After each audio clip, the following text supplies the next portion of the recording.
दोस्तों, मैं फराज मलिक। CAA कानून का नाम तो आप सभी ने सुना ही होगा। सत्ताधारी पार्टी ने बड़ा गर्व के साथ इस कानून को लॉन्च किया और कहा कि हमारे देश के अंदर जो दूसरे देशों से गैर मुस्लिम आकर बस गए हैं, हम उन सभी को भारत की नागरिकता प्रदान करेंगे इस कानून के तहत। लेकिन इस कानून का विरोध हुआ क्योंकि इस कानून से भारत के अंदर जो मुसलमान दूसरे देशों से आए हुए हैं उनको बाहर कर दिया था कि जो मुसलमान भारत में आए हैं उनको नागरिकता नहीं मिलेगी, सिर्फ गैर मुस्लिमों को नागरिकता मिलेगी। सत्ताधारी पार्टी बड़ा गर्व के साथ ये बात कहती थी और राजनीति भी हुई। उसके बाद काफी लंबा चौड़ा प्रोटेस्ट भी आप लोगों ने देखा होगा। लेकिन समय समय पर इस कानून की बुरी तरीके से पोल भी खुलती हुई नजर आती है और जब पोल खुलती है तो बहुत सारे सवाल खड़े होने लगते हैं कि आखिर इस कानून के पीछे सरकार की मंशा क्या है। आप लोगों ने पहले भी कई बार सुना होगा कि पाकिस्तान से कुछ हिंदू परिवार भारत में आकर रह रहे थे। काफी लंबे समय से वो रह रहे हैं, लेकिन इसके बावजूद भी वो वापस चले गए। आज की ताजा खबर आप लोगों को दिखा रहा हूं। TV9 भारतवर्ष की यह खबर है। अपने पास से कुछ नहीं बता रहा हूं, वरना कुछ लोग कहेंगे कि अपने पास से बोलता जा रहा है। पाकिस्तान से आए हिंदू क्यों वापसी को है मजबूर, क्यों रास नहीं आ रहा भारत, ये ऊपर टाइटल डाला है TV9 भारतवर्ष ने और जो अंदर बातें लिखी हैं वो मैं आपके सामने रखूंगा।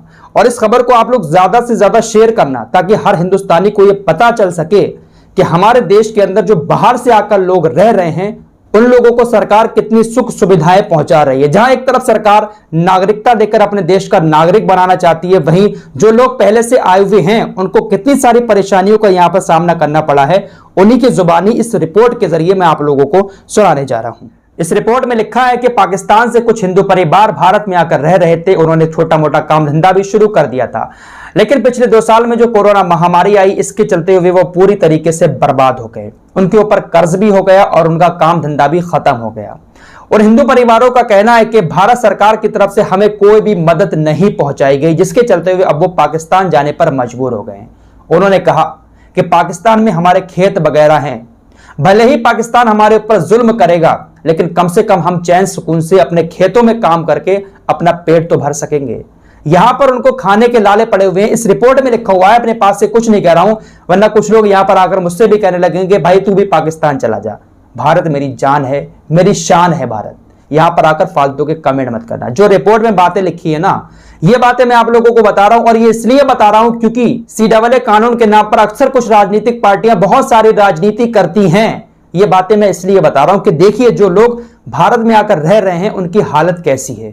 TV9 भारतवर्ष की इस रिपोर्ट में यह भी लिखा हुआ है कि जहां एक तरफ सत्ताधारी पार्टी भारत के अंदर गैर मुस्लिमों को जो बाहर से आए हुए हैं उनको नागरिकता देने की बात कर रही है, कानून लागू किया हुआ है और जो पुराना कानून है उसको तहत नागरिकता दे भी रही है, लेकिन इसके बावजूद भी ये लोग अपना मन नहीं बदल रहे हैं और कह रहे हैं कि भाई हमको पाकिस्तान ही जाना है। इस रिपोर्ट में साफ साफ लिखा हुआ है।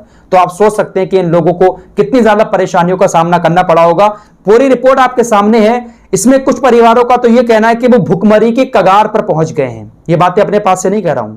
टाइम्स ऑफ इंडिया में छपी एक रिपोर्ट के अनुसार पाकिस्तान से आए हिंदू परिवार हिंदुस्तान में बेहतर भविष्य की तलाश में आए थे, लेकिन जब एक दशक तक यहां रहने पर भी उनके हालात में कोई सुधार नहीं आया तो वो अपने देश पाकिस्तान की ओर लौटने को मजबूर हैं।